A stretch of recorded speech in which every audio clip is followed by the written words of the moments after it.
Hi, I'm Laura Lawton with Lawton Printing Services. Welcome to Candidate Confidential. We're happy to have you join us. We're happy to join Spokane Talks Online for this important civic service. The Lawton team has been serving the Inland Northwest for over 77 years. What keeps us motivated is the continuous evolution of our company to better serve the clients we work with every day. We are also fortunate to have so many people willing to step up to serve our communities. Being a candidate and civil servant is too often a thankless job. I know you join me in thanking these forward-thinking individuals for their dedication to us all. With that, I thank you for taking the time to learn more about the people who want to lead our communities. Enjoy the debate and give Lawton a call for any of your marketing, printing, or mailing needs. Thank you. Welcome to Spokane Talks Online and Candidate Confidential. I'm your host, John Allison, and today we're joined by the Democratic candidate for the Washington State Senate in the 7th District, Karen Hardy. The Republican candidate, Shelley Short, was invited to this program and she declined to participate. But we'll be right back after this short break and get right to the questions. Proposition 2 is not about politics. It's about protecting Spokane's economy. I'm opposed to Proposition 2. I'm opposed to Prop 2. I'm opposed to Proposition 2. Proposition 2 just doesn't make sense. I am opposing Proposition 2. I'm against Proposition 2. I'm opposed to Proposition 2. I'm opposed to Prop 2 because we have to protect Spokane's economy.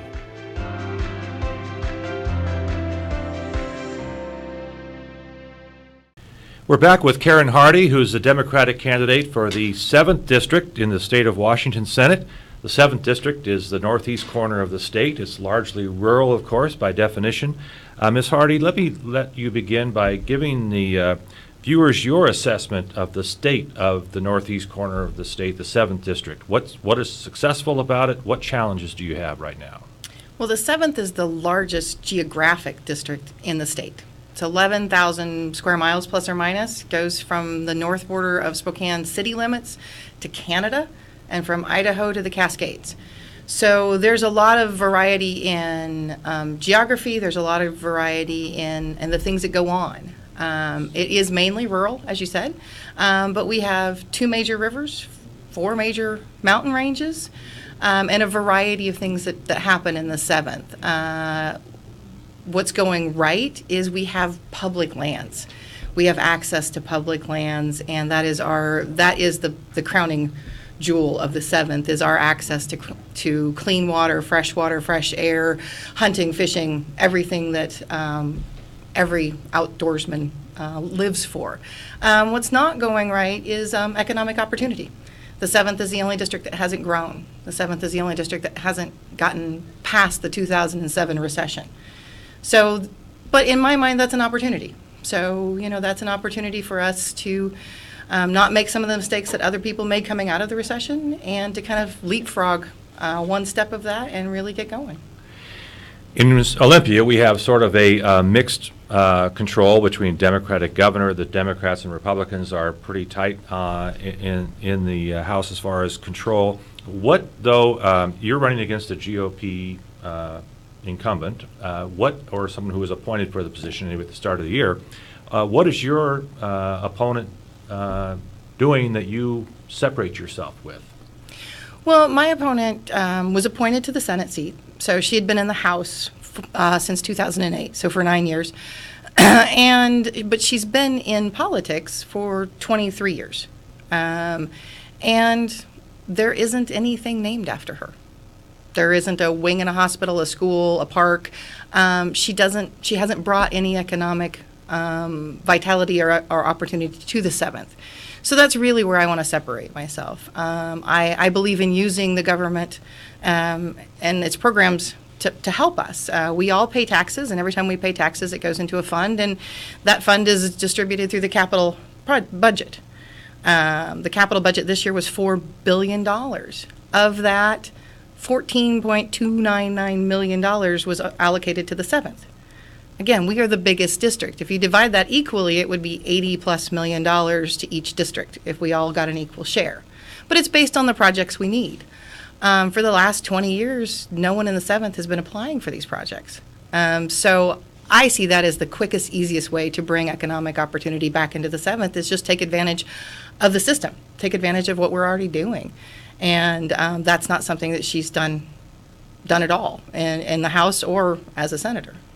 Advocates for rural Washington have been up in arms, many of them anyway, over the past weeks and months with regard to the Hearst decision having to do with water and water rights. And of course, water is tied to economic development and new homes in the district. What is your position on that decision and the extent of its impact on new wells in the district? Well, I went to an event that my opponent was out just the other day about Hearst, and I've read the Hearst decision. I've studied water law since I started running this race because this is a big deal. It's a big deal in rural, and what I've found out and what I've learned through actual facts is that this hasn't had the impact that people thought it would have. The Spokane County issues 40 building permits a year for domestic exempt wells. They've issued 500 exempt well permits since 2000 So yeah, so it runs 40 to 50 a year. I'm trying to decide exactly what the data was at, but there was 500 over the last 10 years or so about 50 a year. They have already set up a water banking system, a mitigation system, and they have enough mitigated water already for 700 permits. So at 50 a year, we're pretty well taken care of. The rest of the 7th doesn't have any mitigation issues, doesn't have any, there haven't been any building permits even slowed down in the rest of the 7th. Ponderay County, Stevens County, Ferry County, it hasn't affected. Okanagan County has its own system like Spokane. So there does need to be legislation on Hearst. The Hearst decision left a lot of questions unanswered as to how we're going to set up measuring, metering, taking care of our water as a resource for the entire state. It brought to light the fact that what we are currently doing isn't working because the Nooksack River was below minimum flow rates for over 100 days. So we know we have a problem. The Hearst identified the problem and used really strong, clear language for a decision as to what we needed to do to meet the current law. And one of the things we need to make sure people understand is Hearst upholds the current law. This is water law that's been on the books since 1917. So this isn't anything we're changing. This just brought to light the fact we haven't been actually meeting our obligations to uphold that law. So every county right now is having to answer that. I think it needs to be a state so that it's equitable, so that the mitigation permit in Spokane County, they say, will cost between $2,000 and $8,000. In Clallam County, they're not going to cost anything because they got a grant for water. In other counties, they can cost up to $10,000. That's not going to be sustainable as a state. So we do need some litigation or some legislation. The Senate Bill 5239 that stalled out and held up that capital budget that I started with pretends like this doesn't happen. It just basically resets and goes back to pre-Hearst, which doesn't prevent us from having Hearst 2.0. And the reason that the lenders are being a little tentative to lend on rural properties right now is if that Senate bill actually passes, there's nothing to keep us from having another litigation and this going further. So I'm really looking for an actual solution, not kicking the can down the road. We need an actual solution. We need to make sure we're meeting the laws that we have. And there's plenty of good options for that. You mentioned a moment ago the idea of economic development, and you have in the 7th District some rural counties that in a sense compete with each other at times for property tax revenues and that sort of thing. How do you, as a state senator, if you are elected, help shepherd a collective effort to increase economic development in the district as a whole? Well, I think first off, you need to look at the district as a whole. I think what's been happening is we've been looking at it at an individual and looking at population densities as, well, where the most people are is where the most money needs to go. And anyone who lives in rural America understands that we don't have the economies of scale. It costs more to provide services in rural America. It just does. But there's also all of the benefits that I went over at the beginning of the open land, the access to land, the hunting, the fishing. You can't have that if everything is urban. So it's balancing that and ensuring that the peoples who live in rural America, we recognize their lives are just as important as the people who live in urban areas. Even though it costs us more to provide health care, it costs us more to provide schools and things, it's still important that they get the same level of service. So looking at the district as a whole and bringing things into the district, one of the things I really want to do is bring in some training centers.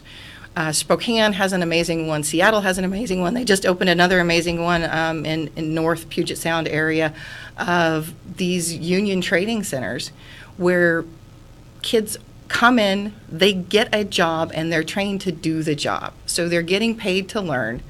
They're becoming actual tradesmen, and these are good living wage jobs.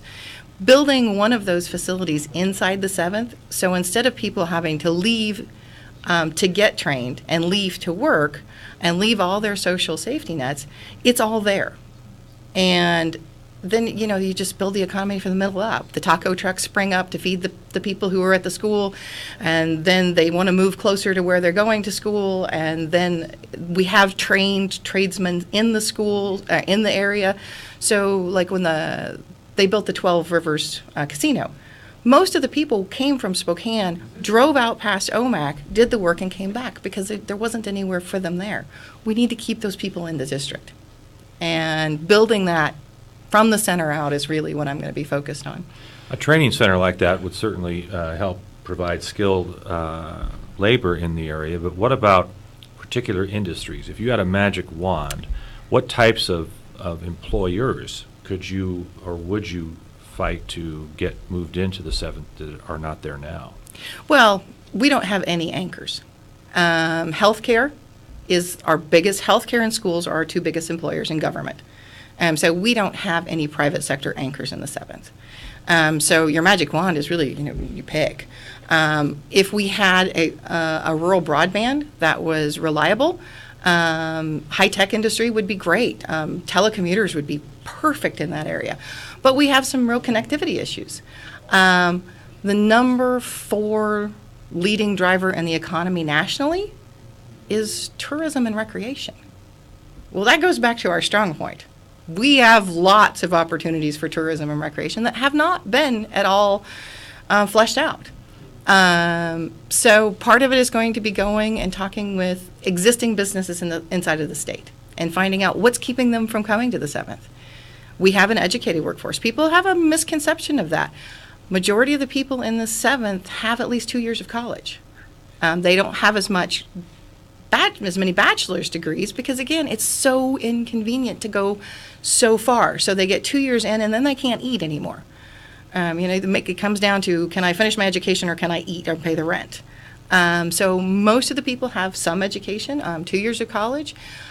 So how do we start to leverage this, and what do we use? And I assure you, there are people on the west side that are running businesses that are paying outrageous amounts for rent and paying outrageous amounts for their employees, that if they thought they could relocate to the 7th and get some sort of benefit economically, they jump on it. You mentioned healthcare, and certainly rural healthcare delivery remains a big challenge in Washington and many states. What is your assessment of the state of healthcare in the 7th District? The state of healthcare in the 7th is crisis. Newport, Chewelah, and Tonasket are all anchored by a hospital. All of those hospitals depend on the Medicaid expansion. That's a federal issue, but our local hospitals depend on it. If we lose the Medicaid expansion, those hospitals will close.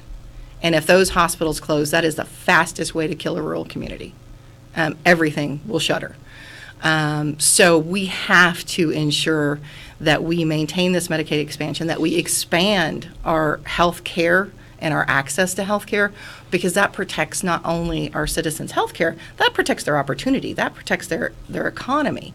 Everything is really hinged in rural America on three things. It's hinged on education, it's hinged on healthcare, and it's hinged on the economy.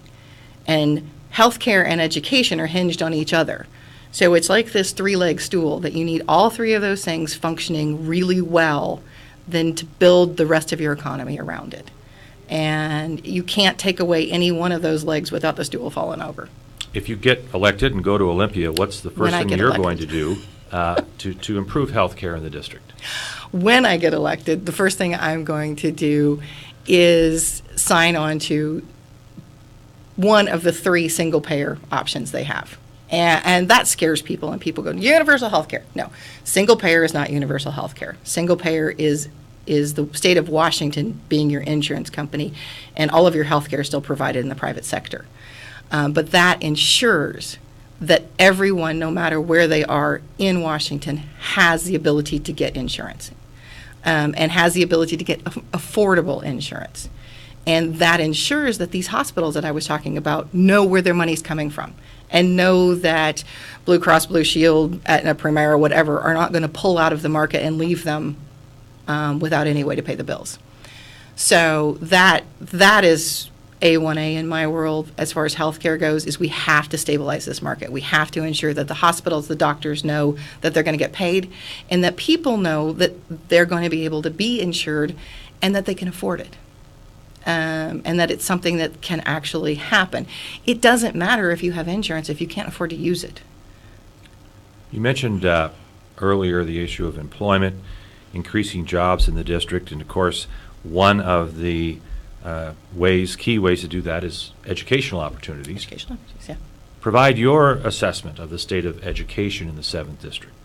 Well, again, the 7th has been neglected. In that capital budget we talked about, that it didn't get passed this year, that's still sitting, that $4 billion is still sitting in Olympia waiting to be dispersed.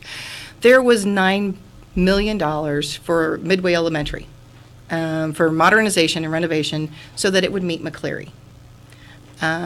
That's one school in 11,000 square miles, and was the only money for that school. We have not invested in infrastructure for schools. We have not invested in technology for schools. Mary Walker, got a good friend who teaches at Mary Walker. The kids don't have access to internet at Mary Walker School. How can we train our kids to be ready to go out into a job and be productive citizens if we don't give them the tools they need? So again, it's not just the education funding budget and meeting McCleary, but it's also that infrastructure budget. It's that capital budget. It's making sure that these schools have what they need. It's going after the broadband and making sure that every school in our district, the kids can actually just the very simple thing of getting online.